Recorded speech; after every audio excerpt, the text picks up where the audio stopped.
2015 through 2021, we've been tracking them. And now we're into 2022. Looking back on this past year, we tracked 431 bills, 431 bills that was on our radar. That there was a bill specific to immunization that would have affected our licensing boards. House Bill 306. This bill actually passed. And this was a bill in Alabama. Baldwin County Barbers Commission, they abolished it.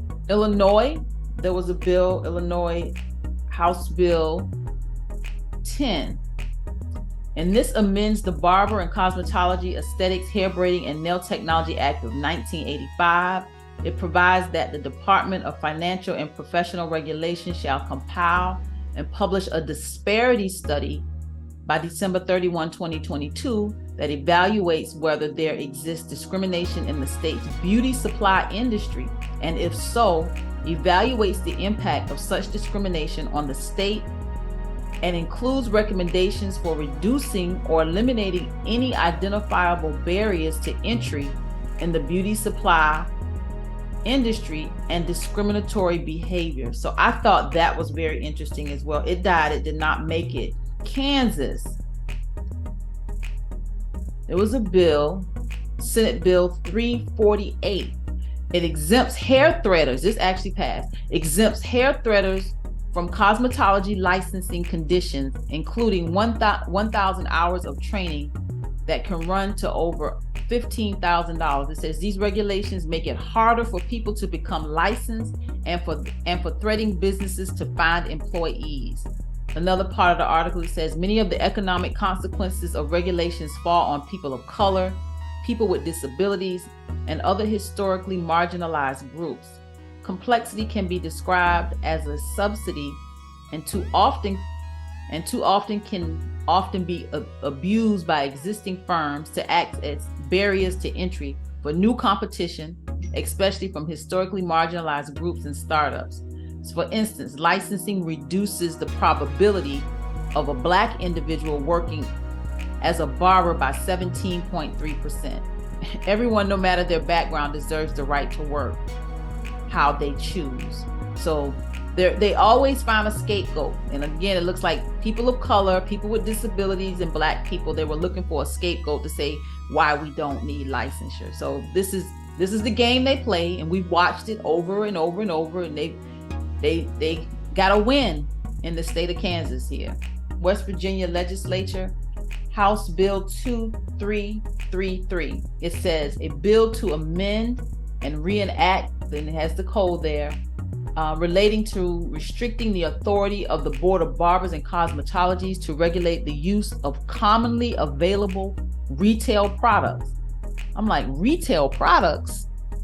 What is this and why is this? So I went into this one a little further, and here's where they are changing the language. It says the board may not restrict or regulate the use, application, or administration by unlicensed persons, whether for compensation or not, of hair, nails, skin, and other beauty products that are generally available through retail sales at groceries, drugstores, and other stores offering a broad variety of consumer products.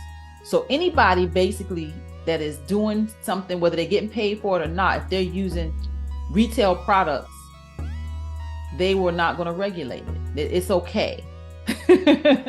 And this bill actually, it died, but the fact that they're saying, okay, if you're using certain products, it's okay. That was quite interesting in West Virginia. Another bill in West Virginia, here's where we took a blow, y'all, as an industry. So effective as of May of 2022, says all active barbers, cosmetologists, nail technicians, estheticians, hairstylists, waxing specialists, and instructors are no longer required to complete continuing education.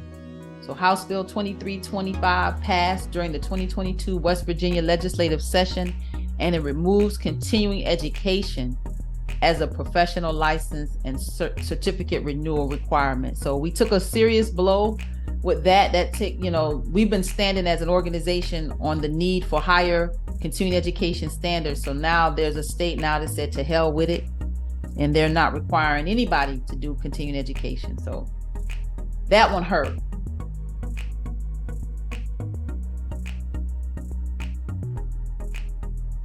We are now an ambassador. We're not just an alliance partner with the Occupational Safety and Health Program. We are ambassadors. This takes us to the highest level of affiliation with the Occupational Safety and Health Administration.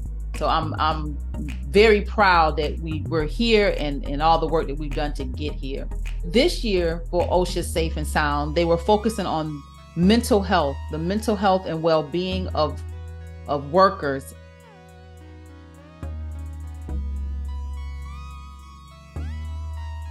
And in 2022, our recipient, y'all, is Mr. Mikey Benz. Mr. Mikey!